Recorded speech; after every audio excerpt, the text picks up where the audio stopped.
When people find properties, The Property Podcast.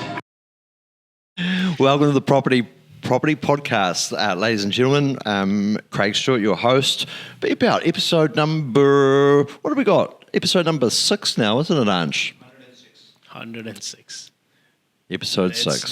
That's a long shot. Let's go 6. Yeah. Love it. Welcome. Today, as stoked as to be catching up with Team Harsh and Ash. Lads, welcome on the show. How are we? Thank you. Thank you. Thanks. How about you? How was the morning? It was good. A good start. A couple of meetings. What time did you start? It's a golden egg question. I started my day at 6:30 a.m. I Ash? usually start at 6 o'clock, wake up at 6, do my school runs by 9 and Nice. onto the job. Yeah. Nice. So I'm the 5:30 a.m. club, but that's okay. I'll blow my own trumpet here. Let's start with something real basic today, guys. How did both of you get into real estate? How did it all get started? Ash, we'll start with you. Craig, very good question. And how did I get into real estate? I got into real estate by accident, really. I didn't want to. But there was a time when we moved from Wellington to Auckland. And I didn't quite enjoy the hospitality industry. I was in hospitality back then. So I started to think myself that I need to get into something that I really enjoy. And in that transition, I bought and sold a house real quickly in Wellington. And that's how I started to think that, why not real estate? There's some money to be made. Got into it. What were you doing in hospitality, Ash? Craig, again, good question. I was in hospitality in senior kitchen management roles, and then the last job I left was a food and beverage director for a big retirement village Right. group. So I'm managing 21 villages. Man, that's one heck of a career change. Yes. Similar story for you, Mr. Harsh. I'm interested. we got some insights previously, but tell us again. I was flipping patties at McDonald's in Manukau City. That was actually my first job, and that was my last job as well. Stayed there for a very long time, actually, since 2012 to 16. Climbed up the ladder, became first assistant manager, very close to the restaurant manager. And then one of my friends was buying a property. He's moved to Australia now. I'm sure he'll be listening to this. His name was Ryan, and he wanted to buy a home, and then he ended up, the business owner offered him real estate option that, do you want to do real estate? And he asked me, he's like, what's your plan? I said, no plans. I'm single, man. Just tell me where to fire. And then, we got into real estate. So it was fun. Yeah. But it's been a great journey since then. Yeah. But first and last job has been hospitality. I did do a lot of few jobs in between, working at a couple of different companies, but I think consistently was my growth kept on going. And I did work I did work during the time in import-export as well, supply chain solution. Yeah, it was a company. I worked there for quite some time. It was a good learning over there as well, yeah. And did you guys crack into it like together from the get-go, or how, if not, like how did this magnificent, I have to say magnificent combo, how did it come to be? Craig, a lot of people ask that question to us, and I'll briefly start on it, and Harsh can finish on that. We didn't start on the same day, but pretty much on the same day, like about 4 months apart, probably. 4 months apart, yeah. I came after 4 months and did my. I think we met at a. It's really funny story. I was just sitting there in the office late at night and doing some prospecting, finding out where to target now. Early days, you're new beginner, and I saw Ash standing next to the printer and trying to figure out how it works. And then he asked me, he's like, can you help me? And I'm like, yeah, sure. And the conversation started, and that helped us in building a great team. Today we are, it's been 8 years now, and we never looked back. But that was a conversation that happened by accident, that I was there and he was there. It's just, there was no one else. He could ask that question, can you tell me how to print this? Or there's an error on the printer. And I was very much into tech. I love tech. If you ask me technology, I just love it. Like computers, mobile phones, laptops. I want to have the latest one. But that's me. And since that day, obviously I have Harsh has made me improve in technology side of things, but again, he's evolved a lot as well. So. Yeah. And that's about like strengths and weaknesses, because that whole piece still continues to this day, right? You're the tech guy in this duo. What else in terms of benefits for you as individuals rather than your clients? What do you get from being in a team rather than being individual agents? Good testimony to this is that we are always available. One of us is always there, and this industry is all about your availability, really. If a buyer rings you, he doesn't want to hear you're not available. He wants to know how easy you can make it for him. Yeah, exactly. Exactly. I think we understand each other's strengths and weaknesses very well. Over the years, we have figured out very clearly, there's no denying a fact, like I know that if we do go ahead and list a property, or even actually we go for an appraisal, we know our strengths and weaknesses. Okay, this is something that I'm really good at and I'm going to look after in the campaign. So I talk about that part. And the same goes for Ash, because he has a part to play in a listing, and then he talks about that part. So it gives us the forte that, okay, the client feels assured that, okay, I know whatever they're talking, they know their things. They are very well equipped with knowledge, and evolving is something that we have consistently done. If we have to change ourselves in terms of the market forces, what campaigns are working, what strategies are working in terms of the property video. Like the last video, we came up with an idea that the phone will fall, and all thanks to our cameraman, our director, who's doing this today as well, Ansh. Our phone fell into the swimming pool. So those are some tweaks that we came up with, and this is the evolvement we have done by analyzing strengths and weaknesses for each other. All right, and from the owner's point of view, from the vendor's point of view, they are getting two superstars. So it's... Yeah, and that was my next question. So, a sounding board for each other to be able to bounce ideas and hold each other to account, I guess. But then there's that piece in and around what's in it for the vendor, choosing a real estate team rather than an individual real estate agent. So, just elaborate a little bit further on that. First of all, cost them the same. Second, we both have more than 11,000 people in our database. So combined, it's not the same people in our database. So it's combined 11,000. Some of them are very close and dear to individually us. So at the end, the benefit goes to the owners, the vendors. So. And I think definitely one of us is always available. Availability is the key, and understanding the client's needs, we are very well with that. It's just about identifying that, going extra mile. For example, being an auctioneer in the team, for myself, it allows our clients to actually sit down rather than just thinking that it's just a hardcore process for the agent to pitch me and then force me to sell the property on the day. Whereas I come in the picture and I tell them that, look, you don't have to do all this. It's just a process designed to find a cash buyer. If we don't find it, don't worry, relax. But this is something we can bring to the table as an extra, because Team Ash and Harsh, yes, you can hire any other agent out there, but yes, the credibility, the years of experience we bring to the table. And it's not like we have always gotten all the easy properties to sell. We have come across some really extremely complicated properties as well, especially when you're in South Auckland. We have, unfortunately, we had houses which were burnt down as well. We have sold them at the auction as well. But how did we do it? This is something we believe this is the whole process is going to look like. If we don't sell at the auction, don't stress, don't worry. It's fine. But this is Team Ash and Harsh can bring to the table as an extra two top agents who have worked their way up, and a team of agent and auctioneer working together, which is not very common in Auckland. You don't see an auctioneer working on a property as well. But the good thing is we don't call our own auctions. It's always called by either yourself, Craig, or it's Aaron Davis, who's, of course, he's my mentor as well at the same time. If we have any difficult situation, we usually go and ask him. Just to wrap it up, I'll give you one example. At the moment, up until today, on every Friday, past 12 o'clock, I used to take a elderly couple and show them some retirement villages around Central City.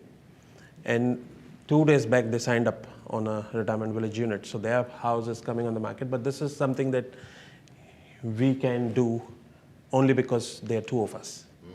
One of us is looking beyond after is it. only possible. So I guess you're literally doubling the resource, doubling the experience at no extra cost. Exactly. But in and around what you've just said, Harsh, I'm picking up another aspect to it, and it probably dovetails into my next question, and that is when you've signed these people up that are moving into a retirement village in that next stage of life. Like, what actually happens from sign up to sale, and how do you control that process? So, I mean, I imagine it's not just one thing. I imagine it's not 5 things. I imagine it's not just 10 things. You probably stack up, and by the time you list it all back down, you're probably looking at more than 50 action points to get a property sold. Just talk to us about your system. I'm a very structured person. I love structure, and I'm very precise with them. So, for example, if we go on the market, we sign up a client's property. The first thing is, of course, we explain the listing agreement to them, their rights and obligations, and our obligations, what we have. And, of course, the next step is AML, anti-money laundering checks. And then we set up a WhatsApp group in which both of us, our clients, and our auctioneer is also there in the group. And then that makes the communication extremely smooth. And then the listing, of course, comes through our PA, and then she overlooks at everything, makes sure the CMA is in place, all the documentation is in order.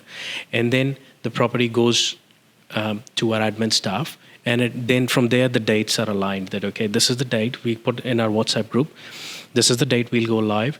This is the first open home. These are the 3 weekends of open homes, and this is the auction date.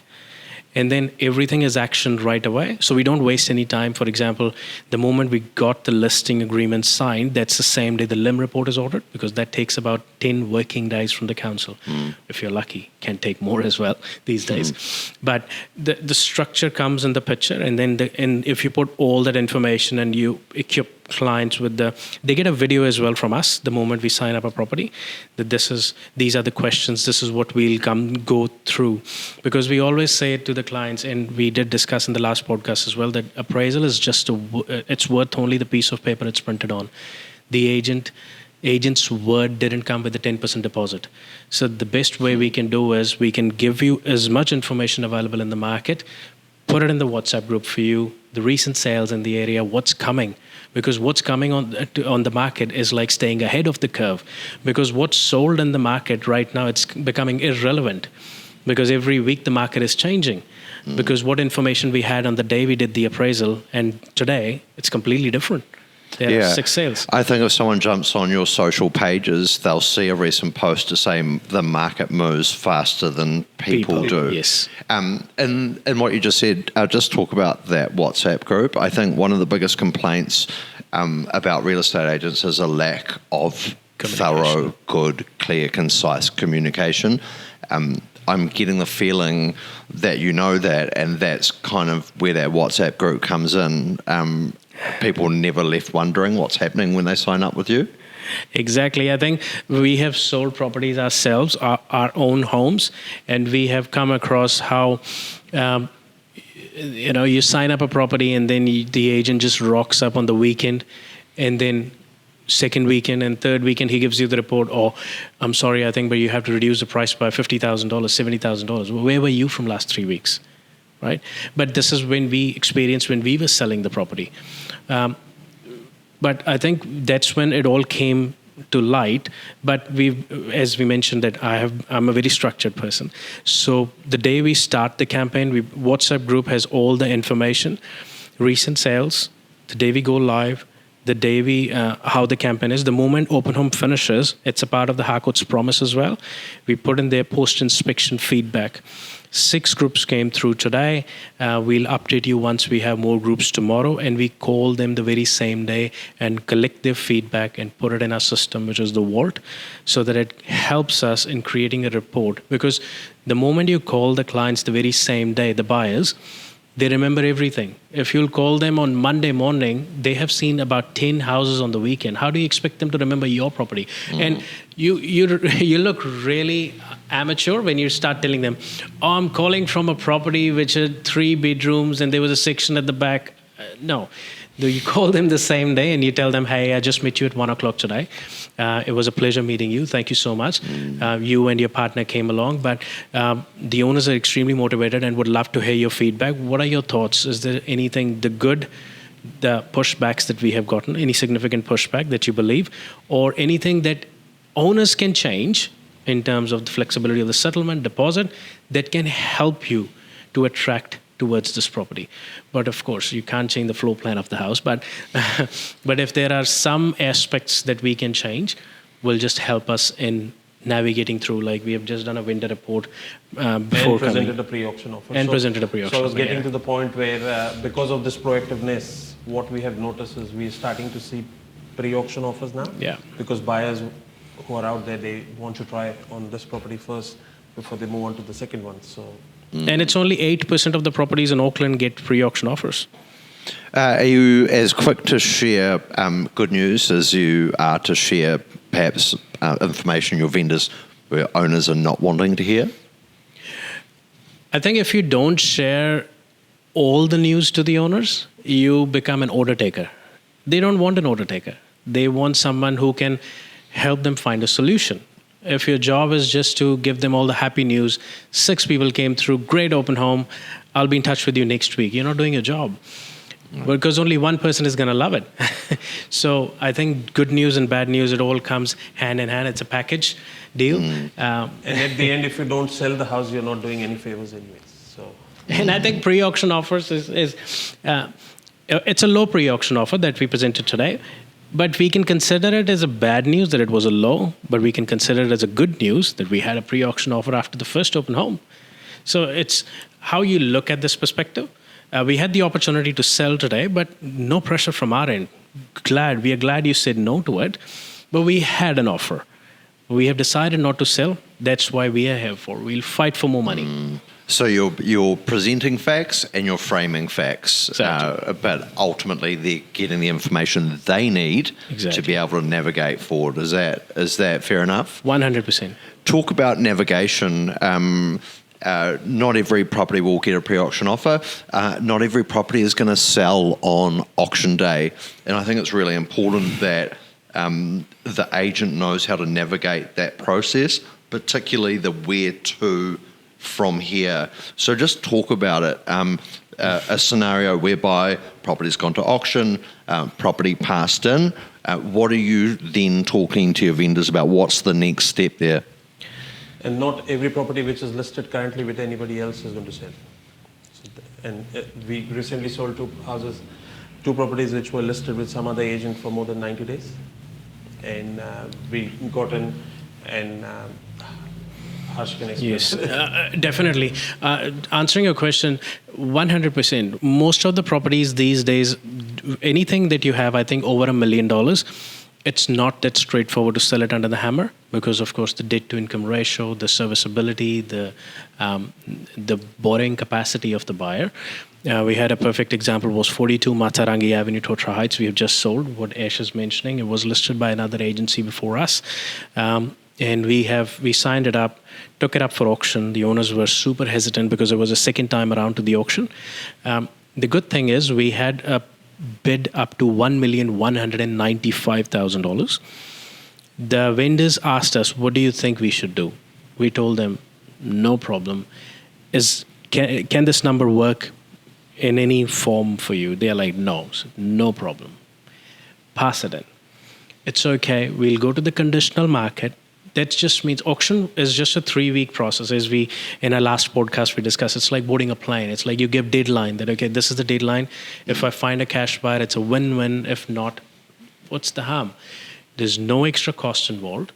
There's no, agent doesn't lose any enthusiasm in selling the property for you. Take the property to the conditional market, and then you put a fair asking price and you work with the conditional. Yes, if in next 2 weeks you don't hear anyone walking through the door or you're not getting anyone on paper, because I'd rather negotiate with a low offer than having no offers at all. You negotiate. If you don't get anyone on paper in the next 2 weeks, people have rejected your price. The market doesn't like your price. We need to align it. Align it so that we can have attraction. Because it's a good saying. You price it high, you watch it die. You price it low, you watch it grow. And you create multiple offers, get people in, and that's how you achieve a premium price after the auction. But it's just a process, nothing to do with, we see a lot of listings actually, vendors with other agencies falling through the cracks when the property doesn't sell. It doesn't work that way. I mean, we tell our clients like 3 days or 4 days before the auction, if our even one registered buyer that we have is pulled out, we tell the clients, it's okay, let's run the process. We don't have anyone, so it's okay. We are not giving any false hopes. It will be getting passed in. But we want you right now to have a good think about a very sharp asking price, because a high price, you'll just help your competitors or your neighbors sell the property quicker. So think about it. You have 4 days to have a good think about it. Yeah, good. Really good. I really love what you've said there. And so just stick with it before we finish off this section. Property passes in at auction. In what way, shape or form is price by negotiation an option in terms of marketing post-auction? We don't have that option, unfortunately, in our campaigns. As soon as the property gets passed in, we have a price on it, sharp and shiny price on it. Because auction is a process, it's a no price campaign. You're putting price by negotiation, you're telling the market you're too embarrassed to put a price. Either you have appraised the property too high and you're too ashamed to tell your owners that I told you I'll get you this price and I haven't had any communication, any recent sales to give you. And now if I put $1.3 million as an asking price, which is $200,000 more than the market value, I will just help all my competitors sell the property quicker. Put a fair asking price, but that asking price has to be, there should be a justification to that. We can't say that I have added a pergola outside and a deck and I need $100,000 extra. What's stopping the buyer to actually pay $100,000 less and get the same job done in $20,000? So you provide them with facts. Beliefs is not going to take you anywhere. Facts will get you the result. Yeah, and it's interesting, isn't it, Harsh? Because if you bring it all back down to anything, it's facts. It's facts, yes. Yeah. Exactly, it's just And basic, keeping the vendors educated. There's something, educated and, keeping them informative things and articles if there are that pop up. That if there is a lot of economists post articles. So, we send it out to the clients if they have missed, so they can have a read of it. Don't keep the information to yourself. Let's have a bit of fun. Rapid fire. Mr. Harsh. Yes. 3 things in real estate. Tools, things, whatever they are, you could not live without. Top 3. Feel free to go first if they're on the tip of your tongue. Okay, I'll go first then. So 3 things which I couldn't do in real estate without is first one, I would say car. Second is a mobile phone. And third is my motivation, why I joined and what I need to achieve. Now, what is that?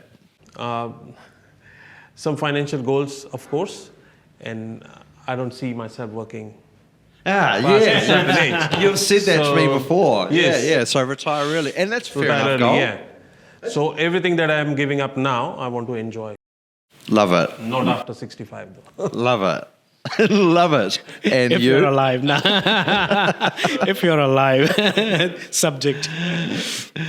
For me, yes, of course, my phone, my car, and I think third is my family.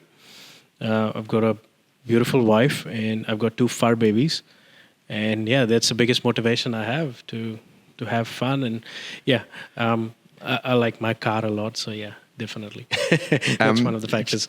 Partners in real estate, they put up with a lot, eh? Like there's got to be a lot of supporting each other, I guess. Just share your thoughts about that with us. Like, give her a shout out if you feel like you need to. Honey, I love you. Thank you so much for the support. So here's the thing. Before we plan anything with the family, we need to discuss. Yeah, true. That's another family we have. It's just if it needs to go ahead, then we know that irrespective of anything, it is going ahead. Yeah. So that's the thing. And the availability of the second person, so that our clients don't have to Don't suffer. So one of us is always available. In 8 years, I don't think both of us have ever taken a day off. No, together, no. It has to be Either or. one person is available. But yes, that is the case. But partners play a major role. My wife has been a very, very motivating factor. She's on my cases, doesn't let me lose any enthusiasm, any motivation. The moment I lose any motivation, she tells me, go back 8 years and have a good think about it. And then sometimes she creates a scenario and she's like, you remember what we were doing 8 years ago today? And I'm like, oh, okay, that's a good motivation. So if the But I can't imagine reaching to a place every day at that certain time. I can't. So And so it sounds like if the accountability is not coming at work through your partnership, it's coming at home through your other partnership. Correct. Love it. It is. I mean, we both are honestly, we both complement each other a lot. We both are very motivating to each other. If one of us is, yes, we are human beings, we do get demotivated a lot. Especially in these last 2 years, it's not been an easy market to work with. Every morning you have a new war going on outside. You come across sellers who are depressed in this market, especially in this GFC. It's not easy. Sometimes you do take it home with you because it leaves a mark on you that someone out there is struggling and suffering so much. But I think that's when we pick each other up and we tell them it's okay. Let's go out for a cup of coffee. Let's stir things up, and that's a motivation. We need to get back on track and get these clients the premium and work our way through. So yeah. and we give ourselves each other some targets. So Yeah. By the end of this week, we need to do this. Yeah. We need to have a listing or whatever. Whatever our targets are, we definitely work towards it. We gave ourselves a certain target, and we said that okay, if we achieve that, we both should go out for a nice, or take our families out for nice dinner together. So definitely, and that is another motivating factor for us. That So sticking with pain, there is pain in the market at the moment in terms of vendors under significant stress. Yes. I know interest rate pain and mortgage pain is something that we're seeing reasons for people selling at the moment. Give some advice to someone that may be sitting on the market but not seeing people through their open homes, and number two, not attracting offers on their property. If someone's in that situation at the moment in the current market, what do they need to do? What does their agent need to be doing for them to get them sold? A very good question, Craig. As we come across a lot of people who are distressed, have financial problems with the bank at the moment, and our suggestion to them is ask questions to the agent. What have they changed in the particular week, and why? If you don't ask the question, you will never get the answer. So, and if you ask the question, that will prompt the agent to change something or the other. That's what we do on all our campaigns. We look at all our listings every day. We change everything almost on a daily basis. exactly. Talk about some of those like what might you be changing, Harsh? 100%. Definitely, it is a red flag. If you're not getting any offers or anyone through the open homes, it is a red flag. You really need to get on the cases, ask your agents all the right questions, as Ash mentioned. Your agent is probably spraying and praying. He's just put the property on the market without researching what's happening in the area. What's the type of buyers that are going to walk through the door? Is his social media working? Has this price range correct, search price range for your property? If not, maybe he's any potential buyer who's calling the phone right now, calling him via phone, he's answering all those calls incorrectly because the buyers have very short attention span. The moment you lose that, they're not going to turn up at the open home. It's a perfect mistake that we see happening a lot in an auction campaign when a lot of agents are asked.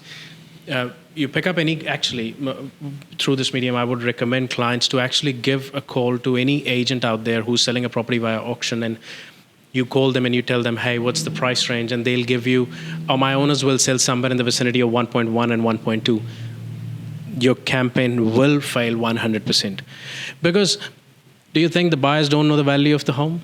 Do you think the sellers don't know the value of the home? Then you're naive. Then you don't know what you're doing. People don't call you to find out the price of the home. They want a solution. How are we going to get the solution is create the market force. Who's buying the property? If you're living in, let's say, Flatbush, if you're buying a property there, your buyer is sitting right now in Menuriva, Papatoy, Papakura. The reason they're coming to Flatbush is simply because of the school zones. So that just means you have to ask your colleagues, your friends, your agent colleagues, and ask them if they have any clients who have recently sold properties and are looking for a school zone property. But this is just one example. It's scattered right through. If you're selling something in 4 or 5 bedroom in Papatoy, your buyer is sitting in a 2-bedroom unit somewhere. You have to pick that up, call all the agents who are selling those properties and ask them, do you have any clients? I'll share my commission. But these are the initiatives that you have to make from day one. If you have already done the damage and you're not getting anywhere, that just means the ship has sailed. Because in the first 6 to 8 weeks are the prime time where you actually get your buyer. We have a perfect scenario.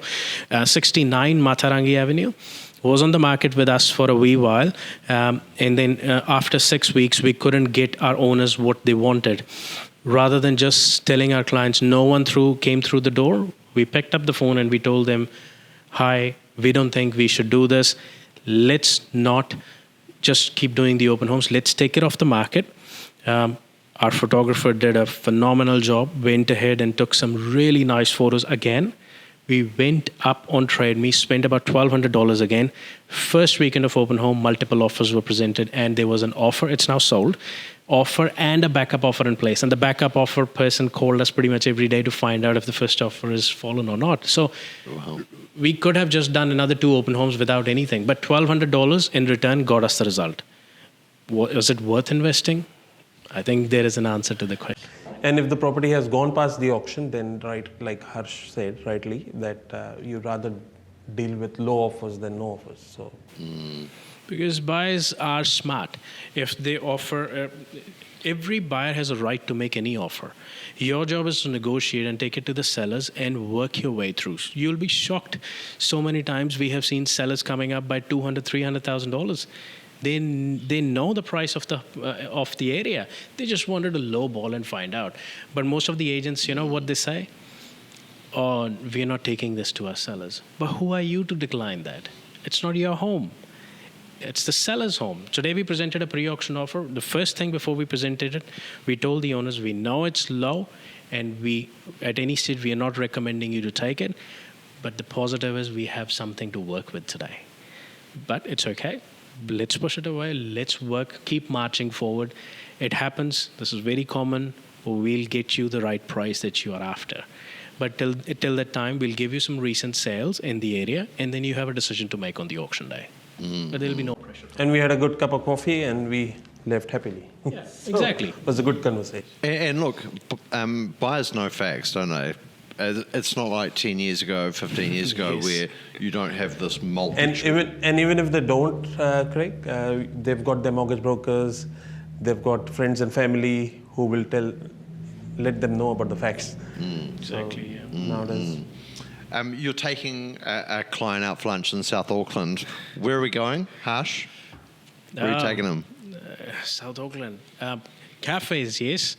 I know the Yeah, cafe. name a cafe. Give us a local pitch. Recommendation. Oh, definitely Lunch spot. the Miko Cafe in Botanical Gardens. It's pretty good. It's a nice vibe, beautiful garden. You sit right in the middle of the gardens and have a nice cup of coffee and see the kids playing. I think that's a gem. But yes, if we are in Papatoy, we do take our clients to across the road, and there is a nice coffee shop, Bacon Beans. So we do take them there. Yeah, but nice places. What about you, Ash? Pitch a local spot, your favourite one. Quite often, Harsh and I have taken clients to Good Day Brothers in Botany. Good Day Brothers, which yeah, is good. yeah. Whereabouts? Good Day Brothers Okay. in Good, Botany. Good Brothers here in Botany. They're pretty good. Yes. It's a nice dinner we have once. It's unconditional.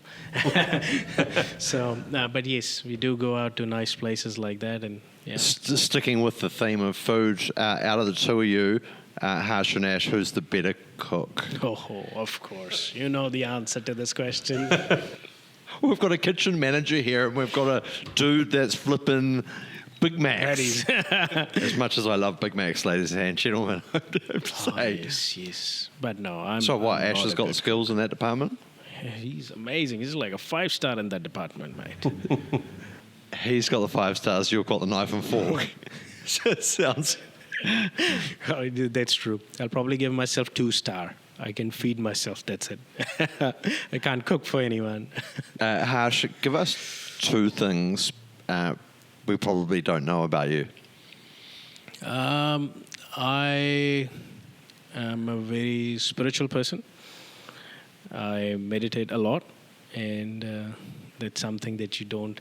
It's not out there. But and the moment I have free time, all I want to do is spend it with my wife and my fur babies. I don't like going out to expensive places to eat. No, that's not me. But I do like spending quality time at home with my fur babies and my wife. Yes. Ash? No, I've got a different one for you. Ash, what's your favourite beverage? And it doesn't have to be alcoholic. So what is it? Wine, beer, whiskey, cola? Cider? Cider. Cider. Cider. Oh, I love the cider. You don't get a cider headache? Any particular flavour? You keep it under limit to get to that stage. But yeah. Well, so what is that? Like a quick call to Harsh is I'm going to have a couple of ciders tonight, so you are on call. My night off. That's correct. Yeah, that's how it is. True. And I've got some ciders in my fridge for Ash always. Always. It's always there. Always. Ash, give us 3 reasons why you should purchase a property in Goodwood Heights. First of all, the central, as in the easy access to the motorways. Houses in Goodwood Heights do not come to the market that often. So if you get your hands on one, just get it. It's never going to happen again for a certain number of years, of course. But yeah, third reason would be you'll have very family-oriented neighbors. Then it's not a rental property hub or something like that. So it's family-oriented neighbors. Like this morning, we met one of the neighbors. He was so upset that the house across got sold, and they're going. They're a lovely family. That is true. Coming to a number of your auctions in Goodwood Heights, the neighbours come out en masse, don't they? And they all know you guys, and it does seem to feel quite like a good, friendly place, eh? It's a very mature pocket. You see people living there from past 20, 25 years. I think that says a lot about the area when people have been living there for 20, 25 years. And the houses over there are massive, like they're sitting on 800 square meter with 400 floor area. And I'm like, wow, that's big. And the views are breathtaking. You get the views, water views on one side, and the other side has got all the city views. So, yeah. And currently we are coming across purchasers whose parents have houses in Goodwood Heights. Now they want to buy a house in the same locations. Tell me, who are the top agents to call in Goodwood Heights? There are 2 agents, Ash Karche and Harsh Kathuria. They are really good agents. They work really hard in the area.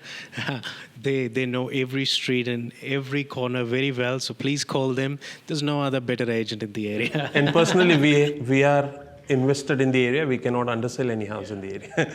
It will directly affect the value of our home. And the bank. So, if you see either Ash or Harsh out doing pamphlets and walking the dog, do say hello to them. I know they'll happily have a conversation. And this is the only location we do it ourselves. Yeah, so Totra Heights, Goodwood Heights, and Hill Park. Nice, because that's where I was going. Yes. And it's your turn, Harsh. Just give me 3 reasons about why Totra Park is a really nice spot to buy a family home or any home. The biggest attraction because I live in the area, the biggest attraction was Botanical Garden and Totra Park. Access is right in Nyasa Place. And you can access Totra Park from Redoubt Road as well. There is an off-leash area. So if you are into dogs, I mean, you see dogs playing together and having fun. I mean, it's amazing. can't be any better place and relaxing. And if you are into cycling, there are some solid cycling tracks for beginners, for people who are really, really good at it. And then you see a lot of community coming out in the evening. There are events that take place. People plant trees and bring their kids. Every few weeks, they have an event going on there where they plant the trees and tell the kids. There is a person who actually tells you the value and what's the history behind every tree. And of course, Totra is a particular term that they teach you everything. There are camps that come up in that area. If you are into parks, greenery, and if you are motorway Walking. access is of course a piece of cake. 20 south and towards the north, all the motorway access are in one spot. So that's something that attracted me. I think I'm really I love nature, I love greenery. So there's more greenery here than a 4-year-old's nostril. You've got a couple of dogs. Is the older dog still able to get out, go for a walk? And he's a 14-year-old. His name is Rambo. So I try to not. He's got arthritis. Of course, he's a Labrador cross Hunterway. So I take him only for a walk in my street because he can't walk a lot. He's got arrhythmia as well. But my 3-year-old, he is a piece of work. He can take me for a spin left, right, and center. But I take him out to Totra Park, and today one of my jobs is actually to take him out at 5 p.m. and he can have a bit of fun and come back and sleep. So me and my wife can watch TV and have fun. Nice. So yeah, that's one of the things I do take pride in. I want to talk about getting in front of the camera and doing a lot of video content. You guys are amongst, I reckon it would be about 5% of agents that have no problem getting out and recording content. I want to know, is it worth it? Like, do you ever get to an appraisal or a meeting with a client and you start talking about, I'll put your property on social media, we're quite active on social media, and then they say, I know you're active on social media, I see you guys. So talk to me, in the world where content is like in one day out the next and it becomes irrelevant and you've got to keep on doing it, is it actually worth it? So good you asked that, Craig. We had a meeting before this with a vendor. And like we were discussing about the pre-auction offer and stuff. So the vendor is 86-year-old. And as we were sitting having the cup of coffee, Harsh mentioned, can I show you the one roof property boost and the target audience that is replying? And he goes, I don't need to see it, I have already seen it. And then quite often we come across people who say, oh, you're the ones from that video, or you're the ones from the motorway. And we're like, oh, yeah. It's a perfect one was when we went for an appraisal on one of the properties, and we were doing an appraisal. We had everything in front of us, and the client used one of our scripts that we used in the reels. On us. He's like, oh, so this is the marketing plan, which means you're not going to spray and pray. And I'm like, oh, okay. Have you seen this reel? He's like, yeah, I follow you guys on TikTok and Instagram. So that was, I think, a biggest compliment that you can have, that they have seen your content. 100%. That's a very good signal that you keep on doing what you're doing. And I would just hope that if other agents are just watching our casual catch up, and they've been thinking about it and they want to get the reel perfect and they don't want to pull out the camera and do it. Look, if I can do it, anybody can do it. Just do it. Let's put it. And I think another combination of that reels is the website, like in Harcourt's New Edge. This is the beauty that I absolutely love. Two things that help us, with our reels as well, our website. Which is, of course, it's a part of the thing that our business owner does for us. Like he did some really user-friendly website that helps us and our clients in navigating. The moment we send them the link of our website and our pre-listing kit, which has got actually a full combination. A lot of effort has gone. Our milestones actually of real estate. And from how we started, it has got our profiling and then our accolades from 2017, I believe, till 2024. It just tells the client a full story, that, okay, this is where they started, this is where they are. And, okay, I'm not working with someone who's who's got no experience under his belt. He's got no credibility in the market and is just coming and telling me that he's going to do X, Y, Z things, but I have no idea. So I think Reels, our website, pre-listing kit, and of course our admin support, that all comes in together. I think one of the biggest credits is to the person who does our Reels, our videographer. He's a master of his craft. He does a really good job. It's pretty good. He's awesome. And I will pay you some credit there in respect of, yes, we'll produce collateral for our agents, whether it be a pre-listing kit, a brochure, a pamphlet or a flyer.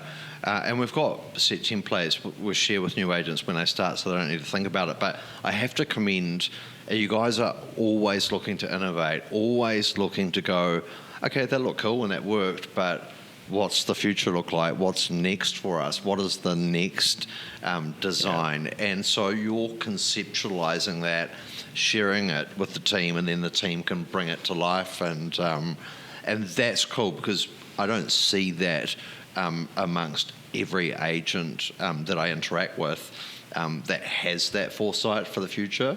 And I think that's one of the keys to your success, absolutely. Let's finish up in terms of where's this market heading? And I'll preface that by saying I'm starting to feel good. So sales meeting earlier in the week, hearing significant increase in numbers through open homes. I'm reading positive reports in the paper. What are you guys feeling in your business? Well, we are feeling the same, Greg. We're seeing more numbers through the open homes now. We're seeing more and more buyers coming out, talking with us. There was a patch sometime where the buyers used to come and they used to hate talking with us. They used to be like, yeah, you're an agent, that's okay, but I'm the buyer. I do not want to talk with you today. And we used to respect that. But nowadays, we see that they want to interact, they want to know the story, why the house is for sale. And I think we're switching from a buyer's market to a balanced market. Suddenly the buyers, yes, there was a patch, as Ash mentioned. We could play rough shots all over the place, and we had to catch those shots, and it is what it is. This is what the market is dictating. But now the pressure is building on both parties, that because in a moderating market, this is the beauty of moderating market, that you have to make the right call at the right time. But in a falling market, you just have to catch it at the right time. So I think buyers are trying, because buyers are educated as well. They read the same news what sellers are reading. Yes. So it's, for some people it's working in a positive aspect, but for some it's the panic button is on. The party's over. It's time to pay the piper. Do you think? I fully agree that people have got access to more information now than ever before. So do you think the talk, the commentary in the media in and around interest rates starting to recede, starting to come back, do you think buyers connect that with, I'm missing the bottom of the market, I need to act quickly, as more and more buyers are going to come back into the market as those rates dip? Am I kind of on the money, or what are your thoughts on this? This is the reason why more buyers are coming out, and this is the reason why pre-auction offers have started to come in, because they have the fear of missing. They cannot wait for 2 more weeks. They just want the house today. So that is why, if you're a buyer out there, you should be acting fast. Yeah, so what would be your advice to a buyer at the moment in the market? Like just... If you like the property, they should, if you like something, you should have made an offer on it. The thing is that this is the beauty of when the market will pick up, you can enjoy the equity gains. If you buy in a peak market, you can't enjoy the equity gains. However, there is a side to it. I believe, I could be wrong, I believe that both sellers and buyers should actually make the move pretty quickly. We had a patch, I'm not sure if you remember exactly 1 year from today, in July last year. In 3-4 weeks, we could see the market started to pick up when the national was coming in. And everyone felt that the market is going to hit the roof again. And suddenly you could see that auctions were working, people were coming through the door. But suddenly, then again, it had a false bottom. But for sellers as well, because the moment the debt to income ratio has changed, it has allowed a lot of people to go out there and put their properties on the market. And people who were waiting for interest rates to come down and then they'll sell so it's just the flood of properties that is going to come on the market. But what buyers will have to understand is there'll be a flood of buyers as well, because suddenly there'll be the lending will become easy. Banks will not look at you as a time bomb. They will think that, okay, we can see this happening. It's a safe play, and property prices are growing as well. Not drastically like we had in 2021. It was, I think, the artificial inflation of value, because the money was cheap. We might not reach that figure of 2%. It's like unless and until the world come to an end. But I think 4.75 to 5 is a realistic number that we will bounce back. But it is something that both parties should. So rather than waiting has never helped anyone. Silence is damning. So I think they both should make a move. If you find the right home, make an offer, forget about that. Actually, I was talking on the radio as well the other day. A lot of first home buyers try to put a different hat on as an investor and try to make cheap offers on the properties these days. But they fail to understand is they have all the conditions in play: finance, LIM, builder's report. But you can't make cash offers. You can't make low ball offers like that. You can't compete with investors because they make cash and conditional offers at that price point. Because it has something for both parties should be there. It should be an exchange of some sort of commitment from both ends. You can't offer low and put all those conditions in it. There's no motivation for sellers to sell it to you. So I think there's still a lot of education and awareness that needs to come for the buyers. I think sometimes media, they read the news and they don't think about the other perspective. They think, oh, this news article is good for buyers, but they fail to understand that sellers are also reading it, and they can put their properties on hold as well, because in a market which is really extremely low, you don't see some most beautiful homes come on the market, because a person who doesn't have any pressure to sell, that home will not come on the market. So snap the home, make a decent offer to the sellers as well, and it just maintains the respect in their eyes as well, and they love to negotiate. Yes, we all want a person, I believe, who owns Air New Zealand, wants to do shopping at Kmart, but it's just, you always try to maintain that I'm going to make a decent offer. If I get it, I get it. If I don't, there is a concession that sellers have to have a think about. But low offers will not go anywhere now anymore. The party's over. Party's over. Yeah. If anyone is thinking about selling their property, we have a tool. Just talk about the tool.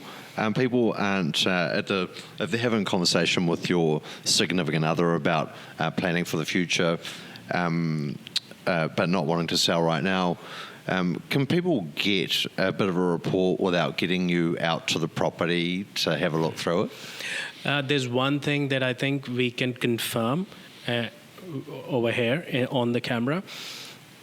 If you do get an appraisal done from us, yes, first of all, I hate the term, it's free, no obligation. It has always been free. There's no such thing as paid appraisal.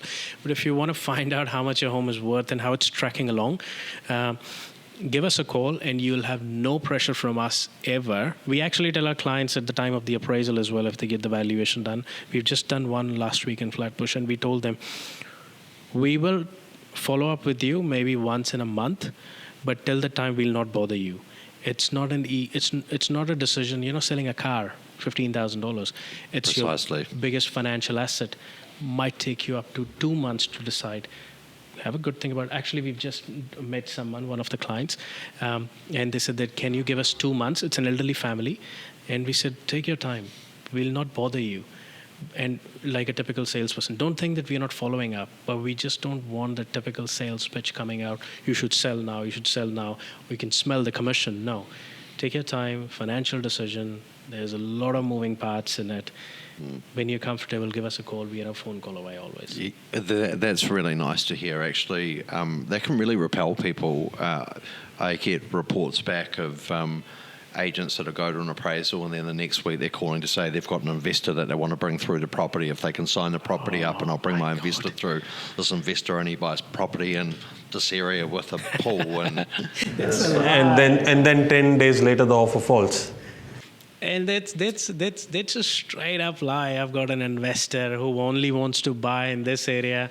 They're gonna go and pitch it to traders and who wants to make a buck out of it. There's nothing wrong. It's all legal. But why would you sell a secret? You've got a home.